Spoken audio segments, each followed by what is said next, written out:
Angela Craig had no idea she was dying. She was 43 years old, a vibrant mother of 6, and married to James Tolliver Craig, a successful dentist in Aurora, Colorado. To anyone on the outside, this looked like the perfect marriage. A big, loving family, an established dental practice, a beautiful home. But by early March 2023, something changed. Angela started feeling sick. At first, it was mild, just a little dizziness, some fatigue. But within days, her symptoms worsened. She was nauseous, disoriented, and had trouble keeping food down. Her body was betraying her in ways she didn't understand. She'd been drinking her usual morning protein shakes, made by her husband James. He was always careful with them. He blended the powders, added the vitamins, sometimes even mixed them in the office before she picked them up. Angela trusted him completely. The first collapse. On Wednesday, March 6, 2023, Angela suddenly collapsed at home.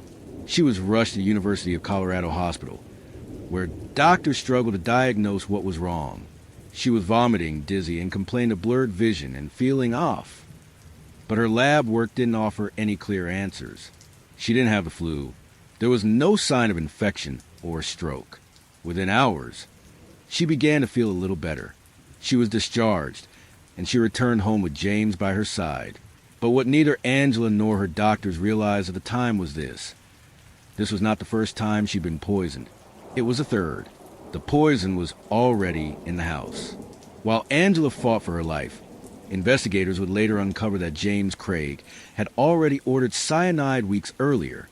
In late February 2023, he used a secret Gmail account to search Google for things like how to make a murder look like a heart attack, top 5 undetectable poisons that show no signs in autopsy, how much cyanide is fatal. Using that same secret email, Craig ordered potassium cyanide online from a reputable chemical supplier. He claimed he needed it for a jewelry-making experiment, a lie that allowed him to bypass restrictions. He had the package shipped to his dental practice.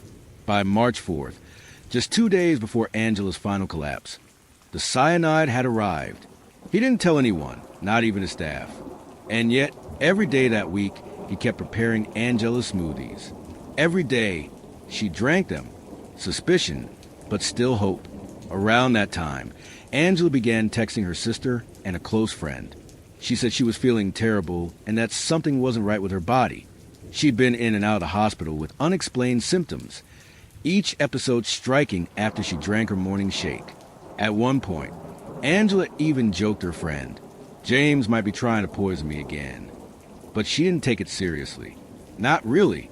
He was her husband, the father of her children, a man she'd been with for more than 20 years. Why would he do something like that? Angela was a religious woman, hopeful, forgiving. She knew her marriage had gone through rocky patches, including past affairs, but she believed in second chances. The final hospitalization. Then came the worst collapse. On March 15th, 2023, Angela returned to the ER. She had seizures, difficulty breathing, and eventually fell into a coma. This time, the doctors were gravely concerned. They ran deeper blood tests, ordered a full toxicology panel, and began reviewing her prior hospital visits. Her symptoms weren't lining up with any normal illness. And while they waited for results, James was right there, sitting beside her, calm and concerned. What no one knew was that just days earlier, James had searched for lethal doses of cyanide again, and had started researching tetrahydrozoline, the main chemical in eye drops, which can be fatal when ingested in large amounts. And the biggest shock? Prosecutors later claimed James had brought another poison drink into the hospital while Angela was recovering from the last attack, possibly attempting to finish what he had started. Angela didn't make it out this time. She was declared brain dead on March 15th. Her body finally gave out. Toxicology report changes everything. Angela's death triggered a deeper autopsy. The coroner and toxicologist found what no one expected: potassium cyanide in her system. Tetrahydrozoline, the same chemical found in eye drops. No trace of illness, infection, or medical disorder. It was poison, plain and simple. And the one person who'd been preparing her shakes, who had ordered those chemicals, who had researched poisons, who stood to gain financially, romantically, and emotionally from her death. James Craig, the moment it all turned. Once the results came in, police moved fast. They raided Craig's dental practice, where they found the unopened package of potassium cyanide, screenshots of his Google searches on the office computer, emails from his secret account ordering poisons, footage of him accepting the poison delivery at work. They also searched his personal devices and discovered thousands of messages between James and his mistress, an orthodontist in Texas whom had been flying out to Colorado during Angela's hospital stays. To investigators, this wasn't an accident. This was premeditated, cold-blooded, clinical. On March 19, 2023, just 4 days after Angela's death, James Craig was arrested and charged with first-degree murder. Cliffhanger for Part 2. But what investigators uncovered next was even darker. A second poison, a hidden affair, a plan to erase the past and start over. And one man at the center of it all, wearing a white coat, blending protein shakes, and searching Google for how to get away with murder. Angela Craig was dead.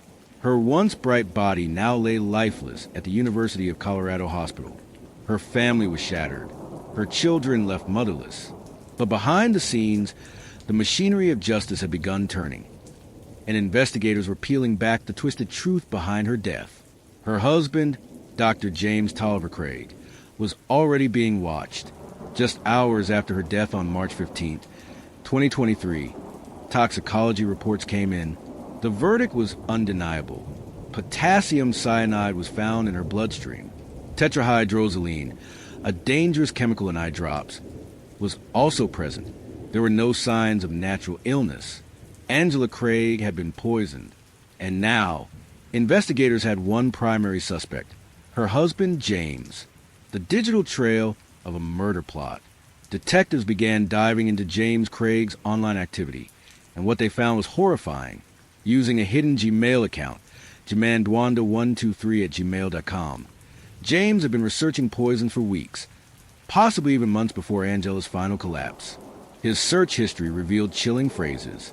How many grams of pure arsenic will kill a human?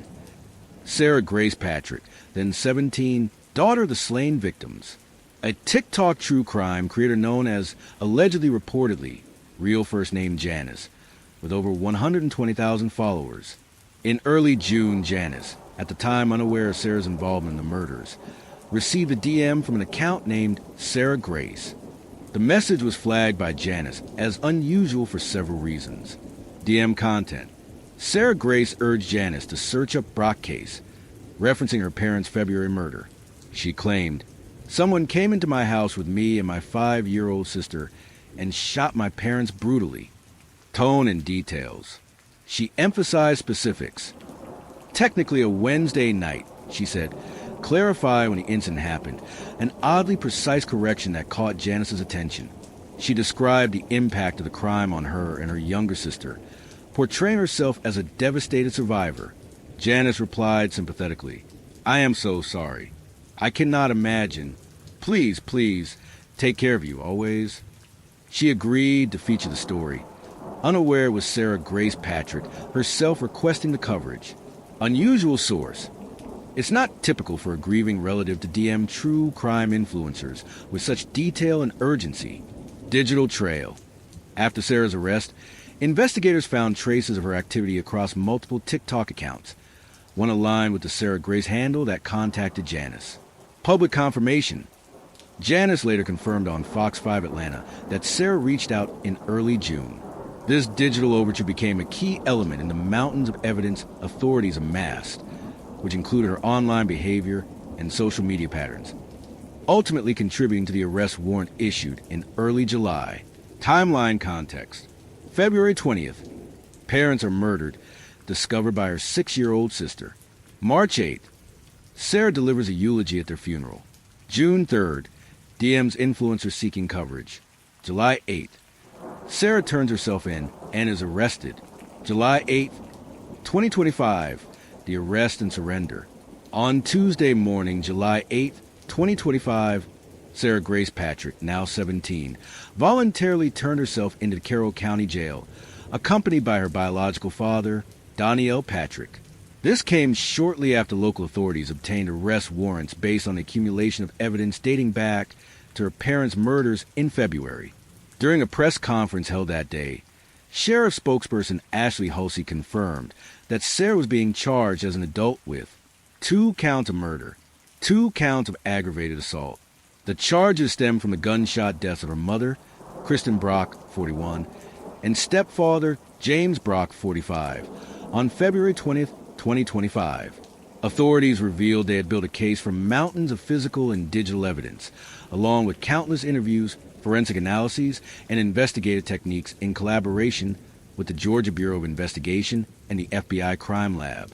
Although officials declined to specify all the evidence, they did highlight how Sarah's digital footprint, including TikTok activity, direct messages to influencers in June, and her public eulogies, contributed significantly. Sarah was denied bond and remains in custody pending trial. At 17, she is being prosecuted as an adult due to the severity of the crime.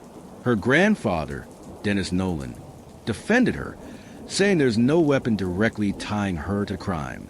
He also revealed Sarah was desperate and confused during their jail conversation, asking, "Why are they doing this to me? I didn't do anything." Investigation status and future proceedings. Motive still unknown. Investigators continue searching for answers and have stated additional arrests are possible. Surviving sibling. The 6-year-old half-sister, described as the saddest victim, is receiving support and remains central to the case narrative. Ongoing investigation. Carroll County Sheriff's Office confirms the case is active, with leads still being pursued.